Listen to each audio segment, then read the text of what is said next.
talk about since the last camp back in November. Your manager's got a new contract. Anthony Barry left, and we hear today that John Eustace has taken his place. So plenty, I would imagine, to discuss. Yeah, a lot going on. Obviously, look, the last camp now was November, so it's quite a bit of time ago. Firstly, obviously, Anthony's left and gone on to a new chapter, and John's come in, which is great. Manager got his well-deserved contract as well. So yeah, exciting times. We feel like the last few months it's gone well for us, and we feel like we've turned the corner. So hopefully now from this camp onwards, again after the break that we've just had, that we can kick on again. John Eustace, obviously the assistant manager of Queen's Park Rangers. Have you been speaking to Jeff Hendrick about what he's like? Not yet, to be honest. We've literally been in today. Had a little bit of a meeting and a bit of a bit of lunch and whatever. So haven't really had a chance. But so I've played against John, which probably makes me feel a little bit old. But looking forward to working with him. And in terms of the manager getting his contract, obviously it took a bit of time, but does that sort of draw a line in the sand now, and we can sort of move on and look forward? Yeah, like I said, it's great for him, well deserved. Like I said, the last couple of camps, and we feel like we're turning a corner, playing some good stuff, getting some good results. So exciting time now. Like I said, that's draws a line under it, like you said, and onwards and upwards. We're really looking forward to this camp and to the games ahead. And Alan, have you come across John Eustace? Well, he's obviously involved with QPR, so just from playing against them, maybe I did play against him years ago. I don't think I did, but I don't know much about him. Haven't had a chance to speak to Jeff. We just met him briefly earlier. Were you disappointed that Anthony Barry went, and what will you miss from him? Yeah, it's obviously disappointing when someone of that high stature and high regarded in the game leaves. But we wish him all the best. We've got some great coaches, a great manager, and the players are really striving under them. So we'll hopefully continue the good work that we have been doing. And a real test this weekend, isn't it, against the world-ranked #1 team? Yeah, of course. They're #1 for a reason. The talent they've got is obviously incredible, and playing it on the world stage, the top divisions around the world. It's going to be a huge test for us, but one that we're looking forward to, and hopefully we'll enjoy. Tony?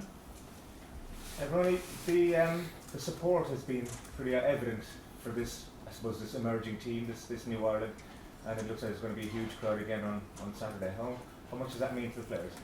Oh, it's massive. What Conor mentioned there, I think it looks like we've turned a corner. Every credit to the manager. He seemed to get the fans kind of back on side with us, and that connection there amongst ourselves and the fans is really evident. And with ticket sales going through the roof, you can see that. So hopefully they're taken to the new brand of football and the way that we're trying to do things, and things are looking good for us and for them. Yeah, do you think that was a factor in the manager getting a new contract? The fans' obvious support for him and the team? Yeah, maybe. I think it's always important to have the fans on your side, because they're the ones coming through the gate to pay the money and watch the football. And I think credit to the manager. He stuck to his guns, stuck to what he wanted us to do. And it is a long process, as you probably know. We came under a lot of criticism at first, but it's starting to look up now, and the performances have went well for us, as well as results, which is the most important thing. So long may that continue. And Conor, I mean, it has been the most extraordinary time in the world, really, and the manner in which COVID in particular affected us in the last couple of campaigns. Do you feel we're nearly out of it? Yeah, fingers crossed. Look, the manager had a really tough time when he first took over with the COVID and the COVID cases and pullouts and all that kind of stuff. It got to a kind of a ridiculous stage for us at one stage. A country like ourselves, we haven't got the luxury of loads and loads of players, so any kind of 4 or 5 dropouts affects the squad. So we had countless amount of COVIDs there at one stage. So yeah, hopefully now, like I said, the last couple of camps we've kind of seen the back of that. Hopefully we can kick on now with the positive results we've had in the last few camps. COVID kind of behind us, and onto exciting times. And talking a little bit about Belgium, it isn't quite their front line. If you have a De Bruyne and you choose not to bring him into your squad, you'd imagine it would weaken them a bit, but they still have a very impressive looking squad. Yeah, I'd say they'll be alright, Tony, to be honest with you. You know, they're pretty exciting. They've got a fantastic squad. They, you know, with 1 or 2 out, they'll have a few lads, you know, chomping at the bit, ready to go, world class names. So yeah, they'll be fine, I reckon. And in terms of the momentum that we've got in the squad at the moment, up to the end of the campaign, you know, are you worried at all about, you know, having an opponent as good as Belgium will test their resolve, and a bad result could spoil that momentum? No, look, listen, Belgium will go into that game red hot favourites. So look, we just have to go about our business this week, be well prepared, you know, and hopefully put in a positive result, and we'll see what the result happens at the weekend. But no, look, like I said, it's, you know, it's going to be a fantastic crowd there, great buzz. You know, to see the Aviva full, you know, and crowds back over the last couple of camps has been fantastic. So hopefully we can put in a good performance first and foremost, and then see how the result goes after that. Thank you. John? Just one for yourself, Conor. Gone on the last couple of matches, the form has been good. What are you hoping to do to push for a start? Maybe if not these games, but certainly in June. Yeah, look, just every time I come, I try and give my utmost, whether it's off the bench or a start or whatever. Probably been in and out of the side over the last couple of camps. You know, Stephen's been great with me since, you know, he's come in.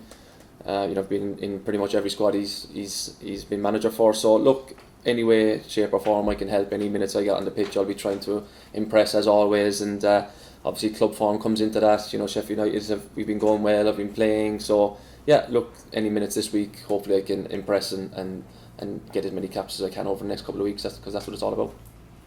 Nathan? Conor, you obviously get a sense this evening for the first time what John Eustace is all about, but can I just ask on Anthony Barry the impact he made? Because it's hard from the outside to fully get what an assistant manager is doing and the impact they have. He's getting a lot of credit for the change to 3 and back. Can you talk about what sort of a role he had over the last year and how big a loss he might be?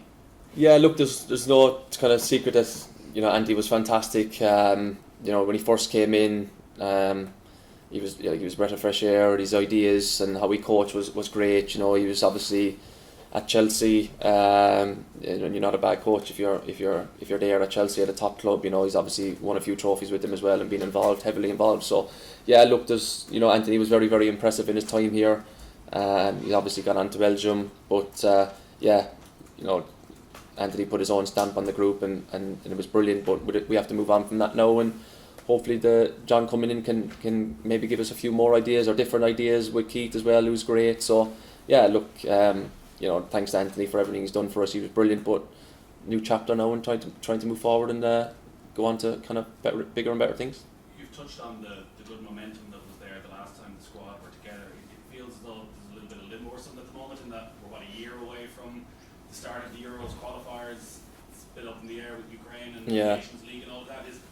Is there any sense that it's hard to focus on what the destination is? Like Euro 24 feels like a long way away at the moment. Yeah, that probably does feel a bit away, but I suppose, look, it's 2 games in front of us this week. Obviously I know they're friendlies, but we're going to be competitive, of course, and we want to get some positive results, and then we'll look to the summer after that. We probably don't know yet what's confirmed for the summer, obviously with what you said with Ukraine and whatever, but yeah, look, I suppose first things first, these games, Belgium and Lithuania first, hopefully good performances, good results, and like I said, just keep up the momentum, and then whatever is to be in the summer will be, and we'll be ready for that as well. And Alan, can I just ask, from your point of view, looking back at the last year, I know it's tinged of frustration with injuries, and that Stephen clearly liked you as a player, you know, gave you starts at the start of the campaign, and you were in and out then for different reasons. Do you feel at sort of 26, going on 27, that this is your real opportunity over the next year to put yourself in pole position for a starting place? Yeah, you know, it's obviously been frustrating for me, and I'm sure many of the other players for different reasons. You know, personally, in and out with COVID, injuries, as you said, but I'm looking to have turned the page now, and you know, I've been clear of injuries and stayed away from COVID for a while now. So for me, I just like to try doing my best at club level and take that form into the international setup. And you know, it's a massive competition for places, especially in the middle of the park. But you know, when I'm here, I'm here to play and here when called upon.